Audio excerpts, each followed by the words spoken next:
ìyá ṣe ọ̀pọ̀lọpọ̀ ọdún láyé. Àmín. Ìkórè àjọ̀dún nínú Kristẹni ìyá wa àyífẹ́ náà ṣe lọ́dún ìfẹsẹ̀ olùfẹsẹ̀ wọ́n ṣe ní ọdọọdún náà ni kí ni ìfẹsẹ̀múlẹ̀ ilé nínú ìjọ ọmọlẹ́yìn Kristi. Àdúrà wa gba, ayọ̀ wa ò ní bàjẹ́. Ẹ ṣé mo dúpẹ́. Happy New Year in advance. Ọba tó kù kárí ọdún tuntun ìbòlè bá wà ní ìsàlẹ̀. Àjọ̀dún ò ṣe má ṣe àjọ ọdún ni. Àjọ ọdún ni. Àní nífẹ̀ẹ́ mi wá dá. Àní nífẹ̀ẹ́ mi ọmọ dá. Àjọ̀dún lè sàárà ni. Aláti sí ọ̀pọ̀lọpọ̀ oúnjẹ káwọn ọmọ jẹ. Ọpẹ́ ni. Ọba tó ṣọ́ wa láti January 1st tí wọ December 31st tí ó jẹ́ kó bá wa nínú ìsàárè. Àna àjọ̀dún jẹ́ nǹkan tó ṣe pàtàkì. Àjọ̀dún kò sẹ́ni tí ò kí ń dá o.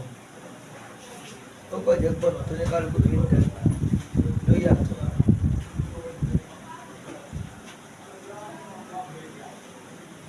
Kò sẹ́ni tí ò kí ń dá. Àwọn kan fọmọ wọn dájọ́ ọdún. Ọ̀tọ̀ Ọlọ́run jẹ́ ká wà ní koríta yẹn.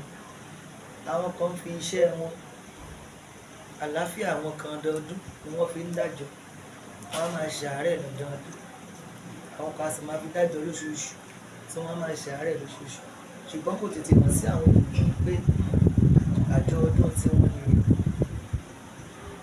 ẹni tó ní làákàyè á kàn sọ pé kò lè ṣe kó má sí ìkìlọ̀ oṣù. Every month lòun fi yẹn sọ ẹ̀jẹ̀ tiẹ̀. Ọlọ́run jẹ́ káwa fi yẹn ká fi sọ ẹ̀jẹ̀. So àjọ̀dún aláyọ̀ la máa ṣe. Ìyẹn la ṣe pè ní flourishing anniversary. Títayọ àtayọ Ọlọ́run tún kà wọ́n káwọn tí ó tayọ nínú ọdún yìí tí ọdún ò ní gbé mi tí ò ní rámọ́jọ́ tí ọ̀sẹ̀ ò ní sọ̀nù tí wọn ò ní fẹ́ jẹ tí wọn ò ní fi bọ́ títì lára. So àjọ ọdún ni a ṣe iṣẹ́ àmọ́dún fún gbogbo wọn. Màmá kí èèyàn tó lè pe ẹbí pe ará pe ọmọ ọjọ́ pe àwọn olólùfẹ́ pé ètò ẹ wá o ẹ jẹ́ ká ṣọdún ẹ wá ẹ jẹ́ ká dúpẹ́ ọ̀rọ̀ ń tọ́pẹ́ òjọpẹ́ lọ náà ni ọdún 2023 yìí kẹ́kọ̀ọ́ tí ẹ rú díẹ̀ sẹ́yìn ó ní ìrìnàjò yẹn nínú ìgbésí ayé tí àti tìjọ. Ìrìnàjò tó dùn jù 2023 ó dùn gan, so sweetest pọ̀. Torí kò sí nǹkan kan tó máa ṣẹlẹ̀ lórí àjò ìdáláyé tó lọ́rùn lọ́wọ́ sí. Ọlọ́run tèmi gbogbo tó bá dẹ̀ ṣe dáradára mi ò kábàámọ̀ rí. Mi ò sọ fọ́lọ́run pé kí leléyìí. Ó dẹ̀ máa ń ya àwọn tó wà lára mi ló máa ń yà wọ́n lẹ́nu. 2023 ọdún tó ní àkọsílẹ̀ rẹpẹtẹ ni. But a dúpẹ́ pé ìyẹn fẹ́ wà ní. Ó dẹ̀ ti fẹ́ lọ. Irú ò lè ṣe kó má ṣe. Èèyàn á ní nǹkan kan lọ́dọọdún tó máa sọ pé nǹkan báyìí kò bá nǹkan. Tí wàá dúpẹ́ lọ́wọ́ rẹ̀. This one, 305 days tó wà ní ọdún. Kò dẹ̀ sí náà ní ìgbà yẹn ní àkókò àwọn ẹ̀kọ́ kan àwọn méjì. Bẹ́ẹ̀ ni. Owó tó kọjá ẹ̀kọ́ olùkọ́ yẹn. Kò tí ì kọjá ìwà nípa. Táwa máa rìpọ́tì bí a ó lè jẹ́ àṣẹ láì àti ìkọ́lẹ̀ wọ́ ìdúró ẹ̀. Ẹ̀kọ́ dáadáa ni. Mi ì ní sọ pé ó kọ́ mi ní ẹ̀kọ́ má gbàyàn lágbàtàn.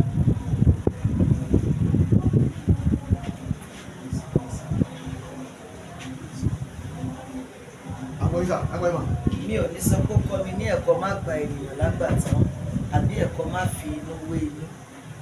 Torí tó bá dijú kí èèyàn burúkú kọjá, èèyàn rí náà máa kọjá. So ọdún yẹn Ọlọ́run mọ̀ sí. Ọdún tó dùn ní. Ọlọ́run mọ̀ sí. àwọn afáwọn tí wọ́n ṣẹ̀ máa ní àǹfààní láti rí fídíò yìí lórí social media ní ọdún 23 tó kọjá yìí a níbi 3 major issue kan tó ṣẹlẹ̀ lórí ọ̀rọ̀ Mohbad ẹ̀rí tó sì wà bẹ̀ dáadáa ìyá kan náà tó jáde gba máa ṣe fàǹfà mọ́ drága rẹ ni wọ́n búrẹ́ ni wọ́n ìyẹn náà wà bẹ́ẹ̀ lẹ́yìn ẹni tí ẹ̀pẹ̀ ní olólùfẹ́ yín náà àwọn náà jáde 23 náà ni those 3 issues yìí nígbà tó bá yín akọni àbílábo àti pé àwọn nǹkan tó ṣẹlẹ̀ nígbà yẹn náà kí ni èrèdí èyí tẹ́ ẹ ṣe lórí ọ̀rọ̀ Mohbad lórí ọ̀rọ̀ TV pé a ṣe fàǹfà mọ́ èmi mo fi lọ èmi mo là ó lójú bákan bákan àti ti baálé yín kárí níbo social media. Anyway, I will come on social media and tell you girls I'm married to anyone, and you never saw me with any ring. Paper of the TV. Sọ fún mi pé mo ṣègbéyàwó pẹ̀lú anybody. Ìyẹn ọ̀rọ̀ ilé ni kì í ṣọ̀rọ̀ ìta. So I don't have anything to say about story society. And on Mohbad's matter, Mohbad náà lè ń wò lẹ́lẹ̀ òkú ònú lè mi.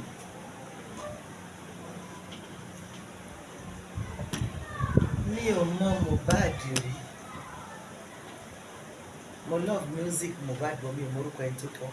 nígbà yẹn Yes. But n tó attach mi tí mo fi wà nínú ọ̀rọ̀ yẹn ni ó pé èmi wà nínú ẹni tí Ọlọ́run lò láti jẹ́ iṣẹ́ pé hip hop artist kan máa kó ó dẹ̀ máa làgbáyé já. Ó máa kú ó máa làgbáyé já. So nínú ọ̀sẹ̀ tí wọ́n yẹn jáde láàárín ọ̀sẹ̀ yẹn parí ní ìṣẹ̀lẹ̀ yẹn tó ṣẹlẹ̀. So àwọn èèyàn ló wá sọ pé ẹ ti sọ bẹ́ẹ̀ ẹ sọ bẹ́ẹ̀ ẹ máa sọ bẹ́ẹ̀ wọ́n mẹ́lọ program because most of my programs ti máa ń ṣe mo máa ń gbàgbé ìgbà tí mo bá ń ṣe náà ni mo rántí pé mo ṣe mi ò dẹ̀ lè tún program mi nù. So ọlá pé mẹ́sẹ̀gì yẹn ti sàkání mi jáde ó tún wá jẹ́ Ìkòròdú tí mo gbé lọ́mọ yẹn tún wá wà ó jẹ́ kọ́rọ̀ yẹn ó ṣe mí bákan. So bí ọ̀rọ̀ yẹn ṣe mí bákan yẹn bí ìgbà tí mo wá gba spirit ọmọ yẹn láyé mi. So mi ò protest láyé mi rí lọ́dọ̀ sí bíbí lórí Mohbad ni mo protest tí mo yọrùn nínú mọ́tò tí mo bá wọn tẹ̀lé mọ́tò kiri wọ́n lọ mo tẹ̀lé wọn lọ wọ́n lọ sí teaching hospital lẹ́kẹ̀jì mo tẹ̀lé wọn débẹ̀ wọ́n lọ sí Lẹ́kì mo lọ bá wọn ṣe gbogbo ẹ̀ mo tó ń push mi ò mọ̀ mo lè mọ̀ pé èèyàn nípa ẹ̀ náà ló push gbogbo àgbáyé torí spirit ọmọ yẹn lágbára.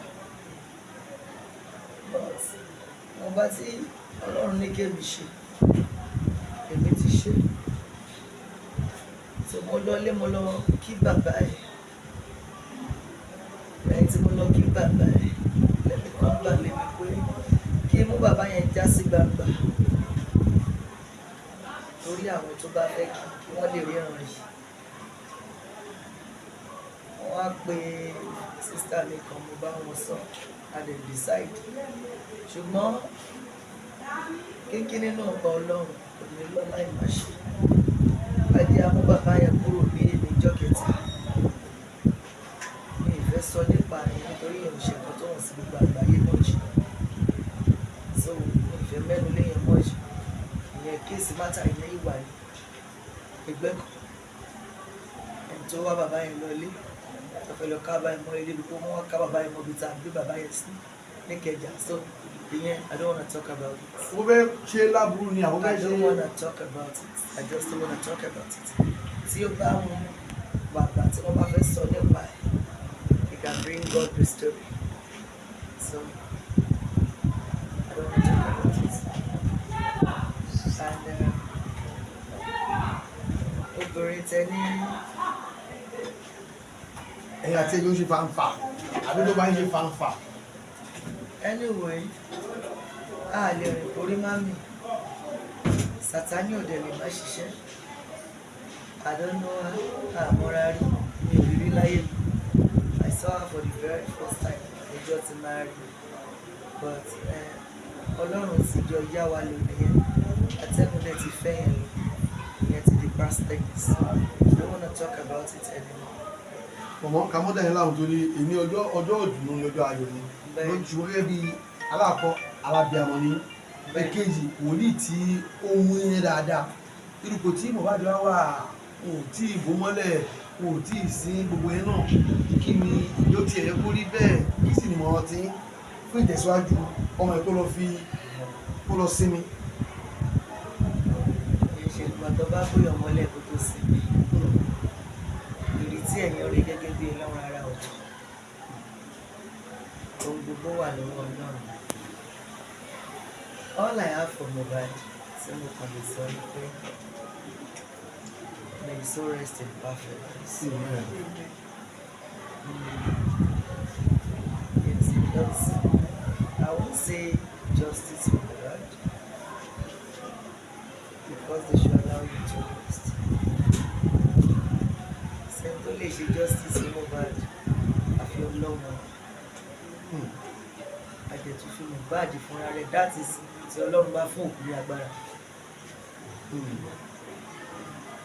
Tí Ọlọ́run bá fún òkú lágbára, ìdájọ́ wà lọ́wọ́ náà sí. I don't want to say much.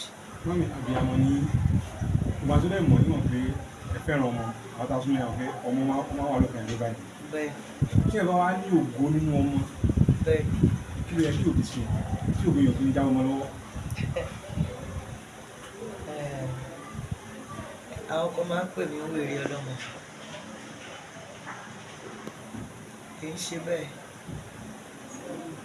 Tó bá ti ní owó tó rẹ́dí owó ti wà àti pé owó tó ti fẹ́ ẹ̀fẹ̀ lọ́sàmọ́ náà sùn yẹ ká jà ẹ lọ owó tó ẹ̀fẹ̀ God bless you.